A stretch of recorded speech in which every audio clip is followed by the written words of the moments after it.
بداية كذا ايه. طيب. فأنا بقول حاجة، بجاوب على السؤال اللي قبل شيء سألوه، شو اسمه؟ ما هو الفرق الرئيسي بين الحيوان او الانسان؟ المهم، ما ادري الانسان أنا قريت اسمك ولا اسمك عبد الله، صراحة مع احترامي لك هذا سؤال غبي. نعم سؤال غبي، والله سؤال غبي. نعم، لأن السؤال هذا. طيب في فرق ثاني غير العقل حقه؟ العقل؟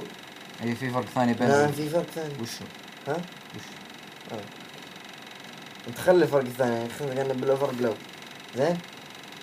ضيع. اقول لك انه هو الانسان له طيب عقل، بسرعة نص دقيقة. والحيوان ما له عقل، يا ذكي يا مخ يا درج. يا لوح يا لوح. يا شوف شيء اسمي لك ما